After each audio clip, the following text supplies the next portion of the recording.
सुबह एक बार फिर से उसकी आंख खुलती है जहां पर वो एक लैब में होता है। उसके शरीर में कई सारी वायर्स होती है जिसे निकाल कर वो यहाँ से जाना चाहता है, पर तभी एक लड़की यहाँ पर आती है जिसका नाम केटी होता है। वो उसे कहती है कि तुम्हें कुछ नहीं होगा, हम तुम्हारे साथ हैं। अब यहाँ पर एक डॉक्टर आते हैं जो रे को बताते हैं कि तुम कोलालंपुर में हो और ये एक लैब है जहाँ पर हम राइजिंग स्प्लिट टेक्नोलॉजीज पर काम करते हैं और तुम हमारे एक्सपेरिमेंट का सबसे कामयाब एक हिस्सा हो। हम उन सोल्जर्स के ऊपर एक्सपेरिमेंट करते हैं जो जंग में अपने हाथ पैर आंख या किसी भी हिस्से को खो देते हैं, लेकिन आज से पहले हमें इतनी बड़ी कामयाबी नहीं मिली जितनी बड़ी तुम्हारे साथ मिली है।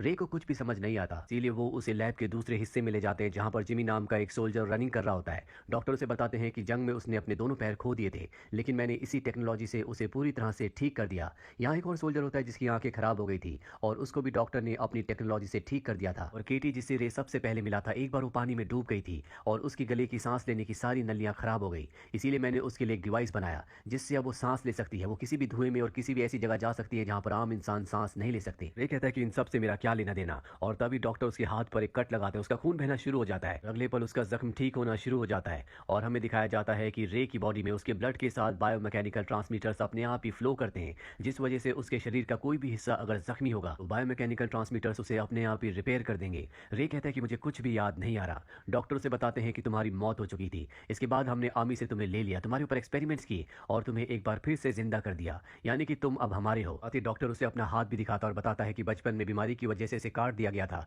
लेकिन अपनी टेक्नोलॉजी की मदद से मैंने अपने हाथ को दोबारा हासिल कर लिया। रे बहुत दिनों बाद उठा होता है, इसीलिए वो थका हुआ है। वो डॉक्टर से कहता है कि मुझे सोना है, और अगली सुबह जब वो उठता है तो उसे अपने अंदर और भी शक्तियों का एहसास होता है। वो पंचिंग बैग के पास जाता है और उसमें पंच मारता है, लेकिन वो एक ही पंच में पंचिंग बैग को फाड़ देता है। इसके बाद वो एक पिलर पर पंच करना शुरू करता है और कई पंचेस मारने के बाद वो उस पिलर को भी तोड़ देता है, यानी कि रे के अंदर अब बहुत शक्तियां आ चुकी हैं। के बाद वो केटी के पास जाता है जहां वो केटी के साथ ड्रिंक पीता है। वहां पर म्यूजिक भी चल रहा होता है और ये म्यूजिक उस जगह भी चल रहा था जहां पर उसकी पत्नी को मारा गया था, और रे को सब कुछ याद आ जाता है। इसीलिए यहाँ से अपनी पत्नी के कातिल को मारने के लिए निकल पड़ता है। डॉक्टर को जब ये बात पता चलती है तो वो उससे ऑनलाइन कनेक्ट होता है और उसे वापस आने के लिए कहता है। वो कहता है कि हमें पता नहीं है कि तुम्हारे अंदर कितनी शक्तियां हैं और वो किस तरह से काम करती है। रे कहता है कि मेरा एक काम बचा हुआ है, पहले मुझे उसे पूरा करना है। रे इसके बाद एक प्लेन तक पहुंचता है, लेकिन उसे प्लेन उड़ाना नहीं आता। वहां पर प्लेन का मैनुअल होता है जिसे वो चंद ही सेकंड्स में रीड करके प्लेन को उड़ाकर पेरिस पहुंच जाता है, और वहां पर वो उस कातिल को भी ढूंढ लेता है जिसने उसकी पत्नी को मारा था। डॉक्टर अपने लोगों से पूछता है कि उसने ऐसा कैसे किया। उसे बताया जाता है कि उसने यहाँ पर चल रही 9000 गाड़ियों को स्कैन किया, जिसके बाद उसे पता चल गया कि इनमें से उस कातिल की गाड़ी कौन सी है, और ये जानकर डॉक्टर हैरान हो जाता है। और अब रे की पत्नी का कातिल एक्स एक टनल के अंदर पहुंच जाता है, लेकिन वहां रे भी पहुंच जाता है और सबसे पहले एक्स के सभी लोगों को मार देता है, और इसके बाद एक्स तक पहुंच जाता है और कहता है कि मैंने तुझे कहा था मुझे जान से मार देना, अगर मैं बच गया तो मैं तुझे नहीं छोड़ूंगा। और इसके बाद वो एक्स को मारकर अपनी पत्नी की मौत का बदला ले लेता है। इसके बाद यहाँ पर केटी और दो और उसके साथी आ जाते हैं जिनके ऊपर इसी तरह के एक्सपेरिमेंट किए गए थे, और वो रे से कहते हैं कि हमें यहाँ के सारे सबूत मिटाने होंगे, नहीं तो गवर्नमेंट को इसके बारे में पता चल जाएगा।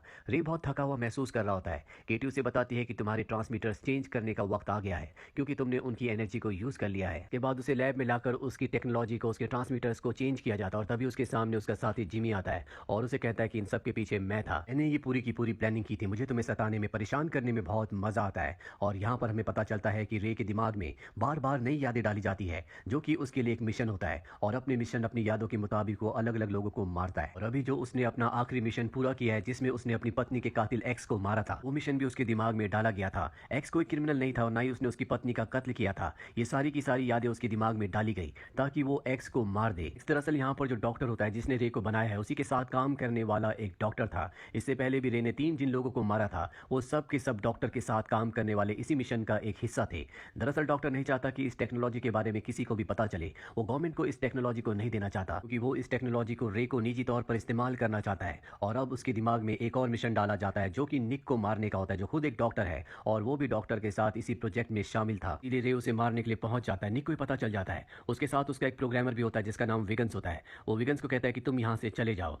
विगन्स को वहां से जाना पड़ता है और अब रे उस तक पहुंच जाता है, और इससे पहले कि रे उसे मारता, रिमोट का बटन दबाकर ईएमपी बॉम्ब को ब्लास्ट कर देता है जिससे पूरे शहर की इलेक्ट्रिसिटी चली जाती है, और जिस टेक्नोलॉजी से, जिस सर्वर से रे जुड़ा हुआ होता है वो भी ऑफ हो जाता है। इसलिए डॉक्टर की रेंज से रे बाहर निकल जाता है, ना ही वो उसको अब कंट्रोल कर सकता है। इस बात से डॉक्टर बहुत परेशान होता है। रे को जब होश आता है तो उसके सामने विगन्स होता है, वही प्रोग्रामर जो कभी निक के लिए काम किया करता था। हालांकि निक की मृत्यु हो चुकी है। अब रे विगन्स के पास है। विगन्स उसे बताता है कि तुम्हारा डॉक्टर तुम्हें अपने फायदे के लिए इस्तेमाल करता है। जब भी किसी मिशन को पूरा करते हो इसके बाद तुम्हारे दिमाग की सारी मेमोरीज को डिलीट करके उसमें नई मेमोरीज को डाला जाता है, इसीलिए तुम अलग अलग लोगों को अलग अलग मिशन के तहत मारते हो। उसके बाद रे को भी अपनी कुछ पुरानी यादें आती हैं। उसे याद आता है कि उसने बार बार अपनी पत्नी के अलग अलग कातिल को मारा था, जिससे वो समझ जाता है कि डॉक्टर उसका इस्तेमाल कर रहा था। उसे अब पूरा यकीन है कि उसकी पत्नी अब भी जिंदा है। उसकी पत्नी की मौत की यादें सिर्फ उसके दिमाग में डाली गई थी, इसीलिए वो अपनी पत्नी के पास जाना चाहता है। विगन्स उसे कहता है किसी भी ऑटोमेटिक कार को इस्तेमाल मत करना, नहीं तो डॉक्टर को पता चल जाएगा कि तुम कहाँ पर हो। और अब वो मैनुअल कार से अपनी पत्नी के अपने पुराने घर पर पहुंच जाता है, जहां पर सच में उसकी पत्नी जिंदा होती है, जिसे देखकर वो बहुत खुश होता है, उसे अपने गले से लगा लेता है। उसकी पत्नी उसे देखकर खुश नहीं बल्कि हैरान होती है और कहती है कि तुम मुझे खुद छोड़कर गए थे। रे पूछता है कि मैं तुम्हें कब छोड़कर गया था। वो कहती है कि 5 साल पहले। और अब रे पूरी तरह से कंफ्यूज हो जाता है, क्योंकि उसके दिमाग में इतनी पुरानी यादें नहीं थी। अब उसे समझ में आ चुका है कि डॉक्टर ने उसका इस्तेमाल किया है, इसीलिए वो किसी भी कीमत पर अब डॉक्टर का खात्मा करना चाहता है। डॉक्टर को पता चल जाता है कि उसे रे मारने आने वाला है, इसलिए वो जिमी, जिसके पैर रोबोटिक हैं, और उसका दूसरा साथी जिसकी आंखें डॉक्टर ने बदली थी, उन दोनों को रे को मारने के लिए भेजता है। हालांकि रे अपनी जान बचाने की कोशिश करता है, लेकिन वो रे को बेहोश करके एक बार फिर से लैब में ले आते हैं, जहां एक बार फिर से उसके दिमाग से हर एक याद को मिटा दिया जाता है और एक नए मिशन को डाला जाता है, जिसके तहत अब उसे विगन्स को मारना होगा, क्योंकि डॉक्टर के हर एक राज को विगन्स जानता है। पर केटी इसके खिलाफ होती है, क्योंकि केटी, जिमी और इनका जो दूसरा साथी होता है वो इस मिशन में खुद अपनी मर्जी से आए थे, लेकिन रे ने ऐसा नहीं किया था। रे को जबरदस्ती इस मिशन में लाया गया था, इसीलिए वो विगन से मिलती है और उसके साथ तय करती है कि वो डॉक्टर को और उसकी पूरी कंपनी को हमेशा के लिए खत्म कर देगी। अब वो किसी भी धुएं में सांस ले सकती है, इसलिए केटी अपने साथ स्मोक बॉम्ब डॉक्टर के सर्वर तक ले जाती है और वहां पर आग लगा देती है, जिससे उसका पूरा का पूरा डेटा हमेशा के लिए खत्म हो जाता है। वही हमें रे को दिखाया जाता है, जिसके पास जिमी और उसका साथी पहुंच जाते हैं और इन तीनों के बीच में एक भयानक लड़ाई होती है। रे इन दोनों के ऊपर हावी होता है, क्योंकि उसके अंदर ज्यादा शक्तियां हैं, और एक एक करके इन दोनों को खत्म कर देता है। और इसके बाद वो पहुंच जाता है डॉक्टर के पास। डॉक्टर उसके सामने होता है, उसके पास गन होती है, इससे वो रे को कई सारी गोलियां मारता है, लेकिन रे के अंदर उसकी बॉडी में ऐसी प्रोग्रामिंग है जिससे उसकी बॉडी अपने आप ही हील हो जाती है। पर हील होने के साथ उसकी शक्तियां भी कम होने लगती है। वो डॉक्टर तक पहुंच जाता है और तभी वीगन्स को ये बात पता चल जाती है। वो रे को कहता है कि तुम्हें वापस आना होगा, तुम्हें लौटना होगा, तुम रुक जाओ, नहीं तो तुम्हारी सारी पावर्स हमेशा के लिए खत्म हो जाएगी, तुम मारे जाओगे। पर रे उसकी बात नहीं सुनता। डॉक्टर के बॉम्ब से डॉक्टर और अपने आप को ब्लास्ट कर देता है, जिससे इन दोनों की मृत्यु हो जाती है। साथ ही डॉक्टर की कंपनी भी पूरी तरह से अब तबाह हो चुकी है। वहीं कुछ दिनों बाद दिखाया जाता है कि रे एक बार फिर से जिंदा हो जाता है। उसके सामने वेगन्स होता है। दरअसल उसने टेक्नोलॉजी को और भी इंप्रूव करके एक बार फिर से रे को जिंदा कर दिया है। साथ ही उसके बायोमैकेनिकल ट्रांसमीटर्स को, जो उसकी बॉडी में ब्लड के साथ फ्लो करते हैं, उन्हें और भी एडवांस बना दिया है, जिससे बार बार उसे अब चार्ज होने की जरूरत नहीं है। इसके बाद रे केटी के पास जाता है और ये दोनों एक नई जिंदगी की शुरुआत के लिए निकल पड़ते हैं, क्योंकि इन दोनों का इस दुनिया में अब कोई भी नहीं है। ये दोनों अकेले हैं और साथ ही ये एक टेक्नोलॉजी है जिनके अंदर बहुत शक्तियां हैं और ये अपनी शक्तियों का अब अच्छे कामों के लिए इस्तेमाल करना चाहते हैं। तो ये थी पूरी कहानी फिल्म ब्लड शॉट की। उम्मीद करते हैं कि ये कहानी आपको पसंद